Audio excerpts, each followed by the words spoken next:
Sige. Kasama nung dinala kong aning. Sige. Kasama na sa akin. Nagising sa mga ka. Ito masakit. Tapos may parang kuwit. Diyan masakit para may kuryente. Kailan po kayo nagkaganyan? Mga parang 2 weeks ago. Ano pong nangyari sa inyo? May nadulas po ba kayo? May mga ganyan-ganyan po ba kayo? Natukod? Wala naman. Higa-higa lang, ganyan? Bigla na lang sumakit? Okay. Wala kayong mga opera before? Wala. Parang frozen shoulder ata. Sige, upo ka lang na maayos. Tingnan natin. Malalaman natin yan kung frozen shoulder. Pag inangat, ay hindi frozen. Malamang napilipit lang yan. Umusog lang ng konti. Ang frozen, tandaan nyo yung ganito. Diyan pa lang masakit na. Hindi na maiabot ng pagganon. Kasi sabi nung nagpapasali sa akin, frozen shoulder. Hindi yan frozen shoulder. Malamang hindi niya pa alam yung definition ng frozen shoulder. Thickening of the joint. Ano kaya yung Ang frozen. gumagano? Ang ibig sabihin naman yan, yung mga blood vessel mo or yung mga nerve mo, meron compression or merong tinatawag na clogging or naiipit para yung blood mo mapigil, para mag-ground ka or makaramdam ka ng numbness. Yun. Ang frozen, hindi to frozen ba yan? Nagagalaw? Hindi frozen yan. Huwag yung pangarapin yung frozen shoulder kasi yung frozen shoulder, nakita nyo yung mga pari ito namimilit. Yun ang frozen shoulder, pero ito hindi to frozen. Matatawag lang to na shoulder pain.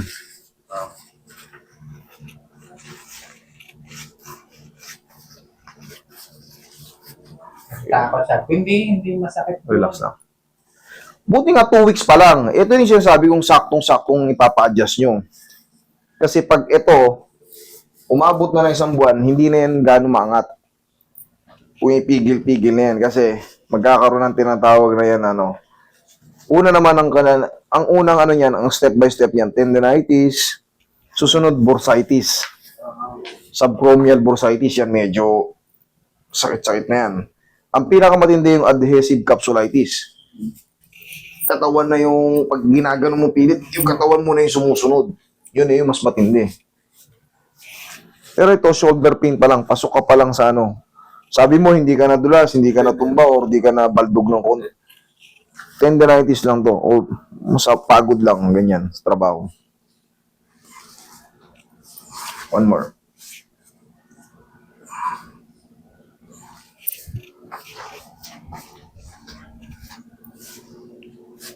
Pero makakapag-gym pa po ako nito. Pansamantala, kahit mga 2 to 3 weeks, Wala. huwag muna kasi. Ngayon pa lang to ibabalik. Baka, ayos na. Pero yung, Kaso pag ginim mo, lumusot na naman ulit. pero Pagbuhat mo, yes. Pero yung running, pwede. Walang problema ron, hindi yun. Basketball, hindi ganun pwede na. Pwede naman. Basketball, pwede naman. Huwag lang yung mga weights, heavyweight. Siyempre, pag nasa gym ka na, iti-testing mo na yung mga kung ano-ano ron eh. Hindi mo na makontrol. Pagka sinabi sa'yo ng instructor mo, Ito, masakit yan. normally, pagka may sira tayo sa joint, siyempre, mag-aano yan sa yung muscle natin, magre-react. Kaya parang maga. Pero, pangkaraniwan yan. Pero pag naayos ko na yung pinaka-joint, maayos na rin lahat yan. Tapos, siyempre, under observation to ng 4 to 5 days. Pero ngayon, mas magaan na yan kumpara sa kanina na Kasi pag matutulog ako, pag nakasay dito, parang masakit. Kaya ang ginagawa ko, iniipit mo. yung ginagawa ko na lang. O mamaya, pahihigain kita ng gano'n. Yung mga posisyon nyo na parang hindi akma sa higa nyo, susubukan natin mamaya.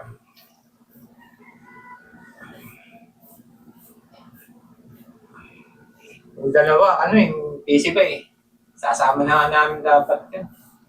Pag sir, nyo lang i-book nyo ng i-chat nyo kung ilan Sa kasi, akin sila nang babag. oo, sabihin nyo kung ilan para expected na natin. Kasi dito, Dapat kasama ko yung tatay niya. Sabi ko hindi naka-skate. Isa lang ang pina-skate niya. yun nga, kailangan. Kasi nga, kita nyo naman, alam nyo na rito, hindi pwedeng patong-patong yung isang book. Nagsama na yun. Ay, magiging doble-doble kayo rito. Nadami tayo. Kasama ko na kasi hindi mo naka-skate ko. Okay, relax lang. Hindi ko na sinama. Sabi ko, Kahit bind kayo, isang book, walang problema. Walang book, walang kaso yun. Okay, dapa. Pero kung ibubuk nyo, isa, tapos may kasama kayong 6, hindi expected dito yun. Mas marami nakabook. Baka magtampo kayo pag hindi namin tinanggap. Kasi syempre, may mga nakapila. Oh, master, isa lang nakano dyan. Oh. Kumbaga, sa booking pa lang, sabihin nyo na sa amin, master, 10 yung pinabook ko. 10 ang kanto ng ano. May Mga... nakaraan po, plus 6 ako. Oh, di ba? Oh. Isa lang sinabi na sa akin. Sabi ko, baka pag sinama natin. Yeah, alam nyo na yung sistema rito, sir. Eh. Kita nyo naman, oh, daming pila. Kaya, hanggat maaari, inaayos natin yung sistema. Sistema yan, hindi yan pagtatabla. Kumbaga. Yan. Kumbaga, inaayos lang natin. Parang hindi kayo magpatong-patong dyan. Hindi kayo mag-away-away dyan sa pila. Kasi lahat yan sila nakatingin sa logbook. Sino na po? Anong number na? Di ba? Lahat ganun. Lalo pag tumatanghali na. Ang tagal namin ah. Pero naman to, pag gusto pumunta rito, Relax. gusto ko lagi pasama ako. Kaya, hindi, okay lang. Lambutan mo lang katawan mo. Yan. Huwag niyong kontrolin. Pating pa ng masahe, Yan. massage na, Diyan ka lang. sabi ko, kaiba naman sa masahe yan sa ano, sa pinupunta nila. Dito kasi, ina-address natin kung ano yung talaga yung ano, ina-adjust natin. Sabi lang, Yung spa kasi, 20. mas maganda rin naman yung spa. Kung relaxation ka lang. Kumbaga, pagod ka, stress ka lang sa work, gusto mo lang parang kinakalikot yung likod mo, tapos matulog. Kaya nun, iba lang, kaya ako yung team din ko, yung Yan yung tinatawag na blood circulation. Napipigil yung blood circulation. Pero mamaya pag ahon mo, yan, obserbahan mo mamaya. Yung sinasabi mong tagilid. Ngayon, nag-ground pa pag hindi pinipindot? Hindi. May ground na konti. Konti lang? Okay. Pero, Bunga ng swell. pero masakit pa rin yung dito sa may taas. Sa taas? Yung kanina. Sige po. Ang mabigat. Tihaya. Nangyayari kaya ng mga sugat sa disc. Pero, kumbaga, mas okay na yung ganyan. Mas Dito pa rin na rin. Hindi, higa lang po kayo. Taas Yan. yung lang. Higa lang. Taas yung buto. Okay. explain ko lang sa inyo. Pag under swelling yan, hindi po yan masisiro-zero. Gagaan lang po yan. Kunyari, ganito yung pain. Mangangalahati po yan or lalagpas pa sa kalahati. Pero hindi po yan totally fade yung pain. Pag under swelling, namamaga nga eh. Yan, nakabukol. Oh. Ang mangyayari dyan, mag-aanday tayo ng mga ilang araw para mag-totally heal. Yes. Ganun lang po. I-adjust natin para mawala yung swelling kasi hindi yan parang pinutok na lobo. Totally vanish. Hindi po ganun. Kumbaga, meron tayong healing process. Lalo sa mga ganyan, fresh na fresh pa yung 2 linggo. Ang mas maganda yan, hindi lang umabot sa frozen talaga. Kasi sa mga susunod na mga linggo or buwan, hirap na kayong iangat yan. Kasi magdedire-diretso rin pamaga niyan. Pero paano nangyayari yun? Nawawala sa timing yung tinatawag nating head humerus. Kaya ngayon, yung mga piyesa natin dyan, yung mga ligaments, mga tendons, may stress yun, magsuswell yun. Babara yun sa joint. Kaya, ayaw na maangat. Okay? Relax lang. Inhale. Exhale. Yung subchromial natin, tsaka yung mga tinatawag natin mga glenoid, mapipinsala yun. Diyan lang muna. In a few seconds lang.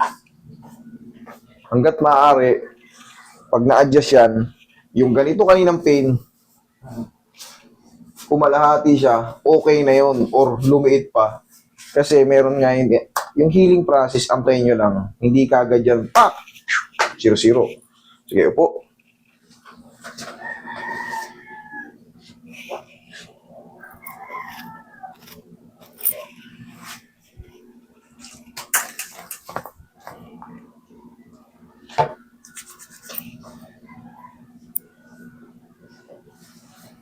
Ngayon, titestingin natin yung paghiga mo sa kabila, sa kaliwa. Kung magra-radiate siya yung parang yung pakiramdam mo nun, alam mo naman yun eh. Pero pag yan, konti na lang, ay ibig sabihin, nasaan na yan? Nasa tamang posisyon na yan.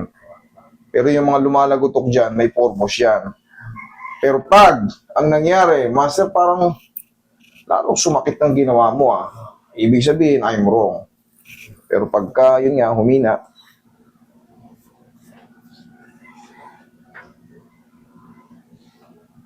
relax lang.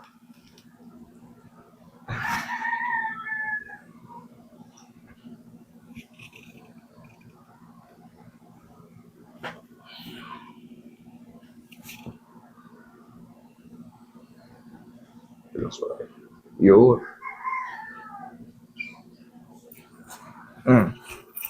Humiga ka dyan. Ihang mo yan. Yung pag na, ganun. Sige. Di naman sakit. Dati kasi pag nakagano, nakatutulog ako ng ganun. Wala nga po sa timing. Tinatamaan yung tinatawag nating glenoid. Meron dyan tinatawag sa loob na glenoid Kaya labrum. ginagawa ko ang tulog ko. Nakagano na lang. Igagano ko para. Gusto mong diinan para komportable. Para komportable. O ngayon, nakahang na. O wala na. Although meron pa yan normally. Konti lang. Konti. Yes, yun ang totoo. Yun ang Parang mali totoo. na lang. Yun ang totoo. Tapos ilang days, Hindi ka napapanood sa balakang. Tapos, Diyan ka na rin daw eh. ba? Pwede ba yun? sige ka ang patagilid.